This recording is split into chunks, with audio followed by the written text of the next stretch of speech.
22 de julio de 1944, el Ejército Rojo cruza la frontera polaca cerca de Lublin. Los soldados avanzan por una carretera flanqueada por campos de cultivo. El aire pesa.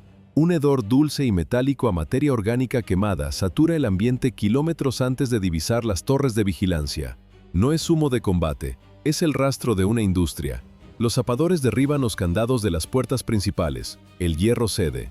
Ante ellos se despliega Majdanek. No es un campo en ruinas, es una maquinaria intacta.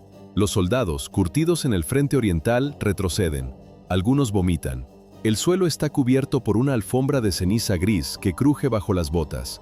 ¿Quién diseñó este sistema de exterminio total? Un antiguo panadero reconvertido en arquitecto de la muerte, Erich Musfeld. La infantería entra en los barracones de almacenamiento. Las paredes tiemblan bajo el peso de lo acumulado. Montañas de cabello humano clasificado por color. Miles de zapatos infantiles apilados hasta el techo. En los almacenes de ropa, las etiquetas de sastre de toda Europa cuelgan de abrigos vacíos. El hallazgo de 1944 marca un punto de no retorno geopolítico. Por primera vez en la historia, una unidad militar regular documenta pruebas físicas de un genocidio industrializado. En pocos meses, estos inventarios y las fotografías de los hornos llegarán a las mesas de los fiscales internacionales.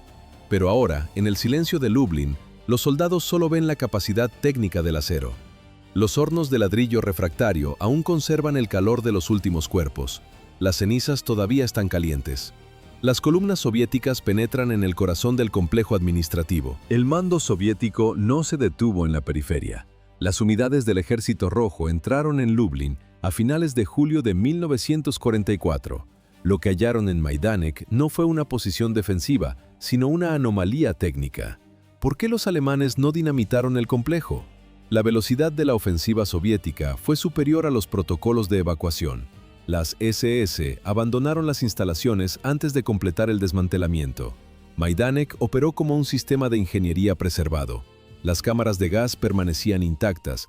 Los aspersores en el techo imitaban cabezales de ducha comunes. Los hornos de los crematorios conservaban restos óseos en su interior. No era una ruina de guerra, era un museo funcional del exterminio industrial. Moscú comprendió de inmediato el peso geopolítico del hallazgo.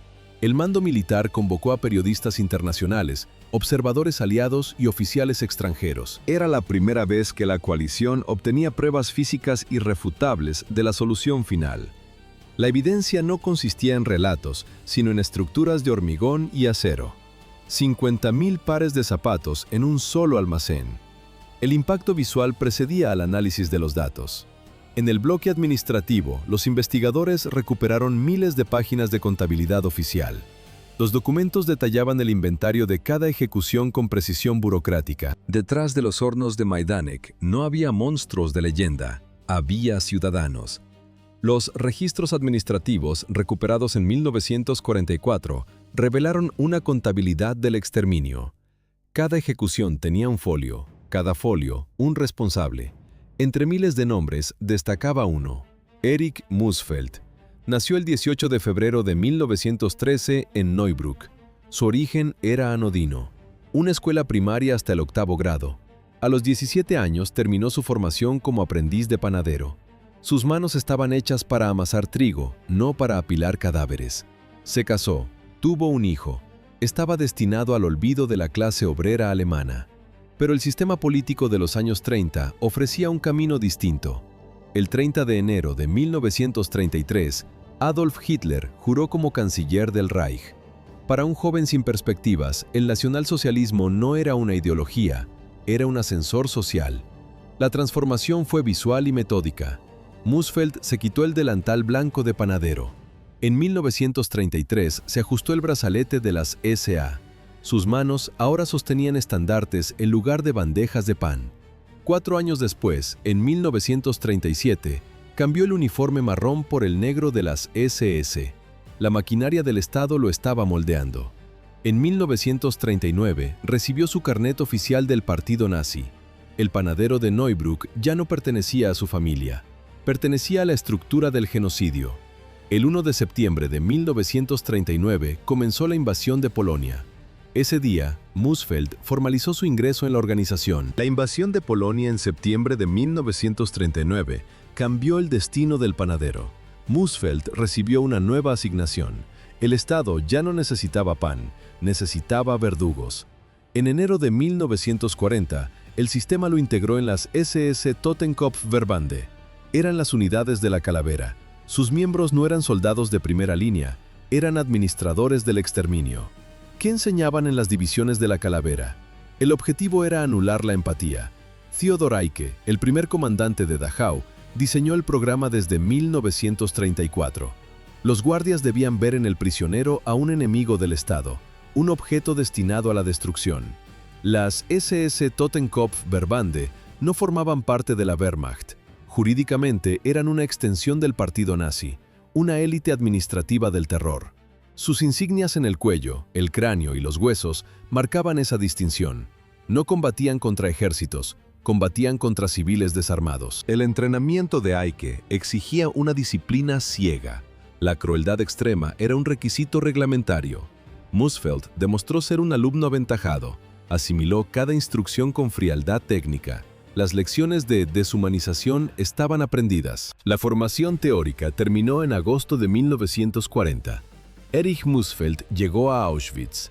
El sistema no buscaba soldados, sino administradores del exterminio. ¿Cómo se procesa a miles de personas cada día? Moosfeld encontró la respuesta en la logística. Recibió el cargo de jefe de comandos de trabajo y líder de bloque. Allí perfeccionó la maquinaria burocrática del asesinato masivo. No era odio ciego, era eficiencia técnica. El objetivo, extraer el máximo rendimiento físico antes de la eliminación final. El sonido constante de los sellos sobre las órdenes de traslado marcaba el ritmo de la oficina. Cada golpe era un destino sellado. La jerarquía del campo premiaba la crueldad con ascensos rápidos. Moosfeld demostró ser un alumno aventajado en el arte de infligir sufrimiento. Para la inspección de los campos de concentración, Auschwitz fue solo su etapa de prácticas. La estructura política del Tercer Reich necesitaba especialistas con experiencia probada para proyectos de mayor escala. En noviembre de 1941, el sistema validó su ascenso. Moosfeld recibió el mando de las operaciones del crematorio en el campo de Majdanek. La experiencia acumulada en Auschwitz exigía una nueva base técnica. El mando de Majdanek no buscaba solo castigo, sino eficiencia operativa. Para el invierno de 1941, la administración del campo transformó el asesinato en un problema de ingeniería logística. ¿Por qué construir estructuras complejas? El fusilamiento masivo era lento y afectaba la moral de los guardias. El gas era la solución industrial. En octubre de 1942, el proceso alcanzó su fase sistémica. El campo llegó a operar 3 cámaras de gas de forma simultánea. La arquitectura del engaño era precisa. 2 de las salas funcionaban como falsos lavaderos. Las paredes lucían azulejos limpios. Había rejillas en el suelo. El detalle final eran las alcachofas de ducha, que jamás estuvieron conectadas a una red de agua. El procedimiento seguía una secuencia fija. Primero, la desorientación de las víctimas. Los guardias obligaban a grupos de prisioneros desnudos a entrar bajo la promesa de higiene. Luego, el sellado hermético de las puertas de acero. Un oficial de las SS subía al techo. Se escuchaba un golpe seco, las láminas de metal de los respiraderos abriéndose. El personal volcaba los gránulos de ciclón B por los conductos superiores. El pesticida, en contacto con el aire, liberaba cianuro de hidrógeno. El tiempo de ejecución oscilaba entre los 15 y los 20 minutos. Dentro, el oxígeno desaparecía mientras el gas corroía los pulmones. Los cuerpos se apilaban contra la puerta en un intento inútil de escapar de la saturación química. Los espasmos musculares cesaban, los pulmones colapsaban, los corazones se detenían por sobrecarga. Mientras las cámaras de gas operaban según el cronograma, Berlín emitió una directiva para la limpieza total. 43.000 personas ejecutadas en 48 horas. Noviembre de 1943. Una operación militar bajo el nombre en clave, Festival de la Cosecha. ¿Qué temía Heinrich Himmler? El Reichsführer temía que las revueltas de Sobibor se extendieran por todo el sistema concentracionario. La orden fue preventiva, eliminar cualquier foco de resistencia interna de raíz. No fue una matanza espontánea, fue una arquitectura del engaño. A finales de octubre, los guardias ordenaron a los prisioneros de Majdanek, Poniatowa y Travniki cavar zanjas largas y profundas. Los oficiales hablaban de defensa antiaérea, refugios contra bombardeos. Los prisioneros cavaban sus propias fosas bajo el sol de otoño. El 3 de noviembre comenzó la ejecución. Los guardias obligaron a las víctimas a desnudarse por completo. Los hombres y mujeres caminaron hacia el interior de las zanjas que ellos mismos excavaron. Los destacamentos de las SS tomaron posiciones en los bordes. Fusiles y ametralladoras apuntaron hacia abajo. El ruido era el problema logístico. El mando instaló altavoces de gran potencia por todo el perímetro. Sonaban valses de Strauss, marchas militares, canciones populares. El estruendo musical buscaba sepultar el traqueteo de las armas y los alaridos de miles de personas. La velocidad del asesinato superó los ritmos de los mataderos industriales de Chicago. 43.000 cadáveres en 2 días. Fue la mayor masacre en una sola jornada de todo el Holocausto. Entre los verdugos, Erich Musfeld mostraba una energía inusual. Testigos describieron su entusiasmo mientras el oficial presionaba el gatillo una y otra vez. Tras las ejecuciones masivas de 1943, la violencia en el campo mutó. El terror dejó de ser solo una estadística industrial para convertirse en un ejercicio de sadismo individual y cotidiano. Erich Musfeld no solo cumplía órdenes, él personificaba la autoridad absoluta delegada por el sistema. Caminaba por el campo con una porra de madera gruesa. El alcohol era su estado permanente. Un superviviente recordó el día en que un prisionero sonrió a un conductor de carromato. Aquel gesto humano desató la furia del oficial. Musfeld se acercó en silencio. Lanzó un puñetazo directo a la mandíbula. El crujido de los huesos y los dientes rotos resonó en el aire frío. El hombre se desplomó al instante. Musfeld no se detuvo y comenzó a golpear las costillas, la columna y el cráneo de forma metódica. La impunidad del personal de las SS permitía que la patología personal se integrara en la rutina operativa. En otra ocasión, tras dejar inconsciente a un prisionero a golpes, Musfeld tomó el mango de madera de una pala, abrió la boca del hombre por la fuerza, hundió la madera por la garganta con tal violencia que perforó los tejidos internos. El oficial dio media vuelta y se marchó. El prisionero agonizó con el mango de la pala sobresaliendo de su boca durante 3 horas. El sádico de la pala ahora controlaba los hornos. Erich Musfeld no solo gestionaba la muerte, la transformaba en una herramienta de terror psicológico absoluto. Caminaba entre los prisioneros con una promesa recurrente: «Te quemaré vivo». No era una amenaza, era un procedimiento operativo. El crematorio de Majdanek funcionaba con una precisión industrial. Sin embargo, Musfeld rompió incluso los protocolos de la SS que exigían un asesinato previo. Según los reglamentos internos, el uso de las cámaras de gas era el método estándar para evitar el caos. Musfeld prefirió el espectáculo del fuego. Una mujer polaca de unos 20 años supo que su turno había llegado. Cuando Musfeld se acercó, ella no suplicó. Le arañó el rostro. Gritó una sola pregunta: ¿por qué debo morir? El oficial se limpió la sangre y dio una orden seca: «Atadla». Los guardias utilizaron alambre para inmovilizar sus manos y pies. La colocaron sobre la vagoneta metálica. El metal estaba frío. El mecanismo de los ganchos crujió. La mujer estaba plenamente consciente cuando las ruedas de la vagoneta chirriaron hacia la boca del horno. Las llamas envolvieron su cuerpo mientras todavía gritaba. El uso de civiles vivos como combustible violaba la directiva de trato administrativo de los cuerpos. A Musfeld no le importó. La eficiencia del sistema era secundaria ante su placer personal. Las filas frente al edificio eran constantes. Los condenados esperaban su turno para ser colgados de ganchos metálicos. Cuando la tasa de mortalidad natural bajaba, Musfeld mantenía el ritmo de los hornos por su cuenta. Caminaba hacia la fila de los condenados, observaba los rostros, elegía personalmente a los más débiles para llenar el vacío de las hogueras. Musfeld camina hacia el crematorio. Lleva a 4 niños judíos de la mano. Ninguno supera los 8 años. Entran al edificio. Segundos después, el sonido de un revólver rompe el aire. Musfeld sale solo. A veces silba, otras veces ríe. ¿Cómo ocultar el sonido de las ejecuciones infantiles? El personal del campo tiene un método mecánico. Arrancan los motores de los camiones pesados junto al crematorio.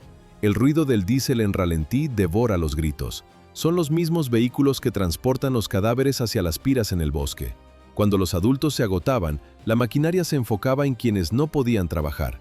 El exterminio de los niños no era un arrebato, era una limpieza demográfica, una garantía de que el futuro de un pueblo entero dejaría de existir. El sistema funcionaba con una precisión matemática aterradora. De los cientos de miles que pasaron por Majdanek, solo quedaron 500 supervivientes judíos. La tasa de eficiencia del campo alcanzó el 99.5%. El 24 de julio de 1944, las tropas soviéticas entraron en el recinto. Encontraron cenizas y silencio. Entre octubre de 1941 y julio de 1944, la cifra de muertos osciló entre 80.000 y 120.000 personas. Mayo de 1944. El exterminio industrial alcanzó su cenit logístico. Erich Musfeld regresó a Auschwitz-Birkenau tras su paso por Majdanek. Su nueva función era técnica, supervisar la operatividad de los crematorios.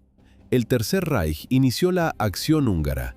¿Qué carga podía soportar el sistema de aniquilación? El objetivo era procesar a 430.000 judíos húngaros en pocas semanas. La maquinaria debía funcionar sin interrupciones. 10.000 personas morían cada día. El cielo sobre Birkenau se cubrió de un humo denso y negro que no desaparecía. Las chimeneas trabajaban al límite de su capacidad térmica. El hedor a carne quemada saturaba el aire en kilómetros a la redonda. Musfeld no era un espectador. 400.000 víctimas en menos de 2 meses. El oficial recorría las rampas con su fusta de cuero. Los testigos describieron su método. Golpeaba las espaldas de los prisioneros hasta abrir la carne. Sus grupos de trabajo utilizaban barras de metal para apalear a las mujeres hasta la muerte. Musfeld sonreía frente a los hornos. Observaba cómo empujaban a las víctimas hacia el fuego. Algunos todavía respiraban cuando las llamas los alcanzaban. El sistema no admitía errores de cálculo. Un grupo de niños judíos del gueto de Varsovia, de entre 10 y 14 años, rompió el protocolo.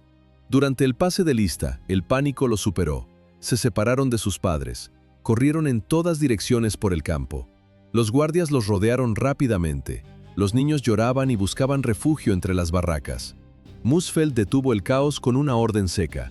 Personalmente, envió a cada uno de esos niños directamente a la cámara de gas. 80 ejecuciones. Una queja por migraña. Erich Musfeld terminó de disparar 80 veces en la nuca. Aquella tarde de agosto de 1944, el verdugo buscó al doctor Miklos Nizli. No buscaba redención, sino un analgésico. Musfeld sufría un dolor de cabeza insoportable. Nizli, un médico judío húngaro forzado a trabajar en el crematorio, arriesgó una observación. Sugirió que el estrés de las ejecuciones masivas afectaba su sistema nervioso. Musfeld estalló en cólera. El oficial de las SS gritó que no existía diferencia alguna entre matar a una persona o a 80. La muerte era una cifra, la moral, una debilidad inexistente en su registro. ¿Qué ocurría cuando la maquinaria de exterminio fallaba por un margen mínimo? Sucedió una vez. Entre la montaña de cadáveres asfixiados por el Ciclón B, los trabajadores de la unidad especial encontraron a una joven de 16 años. Estaba viva. Su cuerpo había resistido el gas en un rincón de la cámara. Nizli la examinó sobre el cemento frío. La joven respiraba. El médico determinó que, con cuidados básicos, sobreviviría al horror. Nizli suplicó a Musfeld. Pidió permiso para salvar una sola vida entre miles de cenizas. Musfeld escuchó la petición en silencio. No hubo duda. No hubo rastro de humanidad. Caminó hacia la chica, que apenas recuperaba la conciencia. Sacó su pistola. Le disparó en la nuca. La lógica del sistema no admitía excepciones ni testigos de su propio fallo. Tras asegurar el exterminio total en Birkenau, el mando de las SS decidió que el brazo ejecutor era necesario en otra parte. Musfeld recibió sus órdenes de traslado. Ese mismo agosto de 1944, el SS Oberscharführer partió hacia el Frente Oriental para incorporarse a misiones de combate. Tras su paso por el Frente Oriental, las heridas de combate marcaron un nuevo rumbo para el SS Oberscharführer. En los primeros días de abril de 1945, Erich Musfeld llegó al campo de concentración de Flossenbürg. No era un destino de retiro. ¿Por qué el Reich premiaba a sus oficiales a 2 semanas de la capitulación? La respuesta residía en la eficiencia del exterminio durante la agonía del régimen. En Flossenbürg, la brutalidad superaba la lógica de otros centros. Las autoridades nazis diseñaron un entorno de degradación absoluta. Los suicidios entre los prisioneros se dispararon. Los guardias imponían recuentos de 6 u 8 horas bajo la intemperie. Las ejecuciones arbitrarias eran la norma, no la excepción. A mediados de abril de 1945, El avance de las tropas estadounidenses forzó la evacuación. Comenzaron las marchas de la muerte. El sistema concentracionario colapsaba hacia el interior de Alemania. Moosfeld vigilaba las columnas de hombres agotados. Testigos presenciales lo señalaron directamente. El oficial disparó personalmente contra decenas de prisioneros que caían al suelo por inanición. La maquinaria administrativa nazi funcionó hasta el último aliento. Por sus servicios en múltiples campos, el Estado otorgó a Erich Moosfeld la Cruz al Mérito Militar de segunda clase. Recibió la condecoración pocos días antes de la rendición incondicional de mayo de 1945. Si ustedes, los polacos, no fueran tan idiotas, no tendríamos que quemarlos en los crematorios. Erich Moosfeld pronunció estas palabras ante un prisionero político durante la guerra. Era una declaración de principios, una síntesis del desprecio racial convertido en política de Estado. En aquel momento, el SS se sentía intocable. En mayo de 1945, el escenario cambió. El Reich colapsó. Una patrulla estadounidense arrestó a Moosfeld tras la capitulación de Alemania. El verdugo de las fosas de Birkenau era ahora un prisionero de guerra. ¿Cómo procesar legalmente a un hombre que industrializó la muerte? En enero de 1947, un tribunal militar de los Estados Unidos lo juzgó por las atrocidades en Flossenbürg. Recibió cadena perpetua. Pero el castigo era insuficiente para la escala de sus actos. Polonia exigió la extradición. Sus crímenes más graves ocurrieron en suelo polaco. El traslado no fue solo un trámite administrativo. Fue un acto de soberanía y justicia nacional. Los mismos polacos que Moosfeld pretendía reducir a cenizas ahora ocupaban el estrado. El 24 de noviembre de 1947 comenzó el proceso en Cracovia. El Tribunal Supremo Nacional de Polonia juzgó a 49 criminales de Auschwitz. Decenas de supervivientes subieron al estrado. Sus testimonios transformaron el sadismo individual en una prueba documental contra el sistema concentracionario. El proceso duró exactamente un mes. En diciembre de 1947, el tribunal dictó sentencia. Erich Moosfeld fue declarado culpable de crímenes contra la humanidad y condenado a muerte en la horca. El 24 de enero de 1948 se cumplió el plazo. Erich Moosfeld ingresó en la cámara de ejecución de la prisión de Montelupich en Cracovia. Tenía 34 años. El Estado polaco seleccionó un método deliberadamente arcaico, ganchos de metal incrustados directamente en el muro. Era la misma técnica que el SS había perfeccionado para asesinar a los prisioneros en los campos. La justicia se volvía circular. Los guardias obligaron a Moosfeld a subir a un taburete de madera. Ajustaron el nudo de la soga a su cuello. El extremo se enganchó al metal de la pared. Sin previo aviso, los ejecutores patearon el soporte. No hubo una caída larga. La columna vertebral permaneció intacta. La muerte no fue instantánea, sino un proceso biológico de asfixia mecánica. Moosfeld agonizó durante varios minutos, convulsionando en el aire hasta que sus pulmones se detuvieron por completo. El cuerpo no recibió sepultura. Las autoridades polacas aplicaron un criterio de utilidad absoluta. El cadáver fue entregado al Departamento de Medicina de la Universidad Jagellónica. Los estudiantes utilizaron los restos del criminal como material de estudio anatómico. Su piel y sus músculos terminaron bajo el escalpelo para prácticas de disección. Fue el último servicio de Moosfeld al Estado, esta vez como objeto de ciencia. Su linaje se extinguió en el caos de la posguerra. Su esposa falleció durante un bombardeo aliado. Su hijo desapareció en el frente oriental, probablemente muerto en combate contra el Ejército Rojo. No quedó rastro de su herencia familiar ni registro de una tumba. Solo permanece su expediente en los archivos del Tribunal Nacional Supremo de Polonia. 1948. Erich Moosfeld dejó de existir.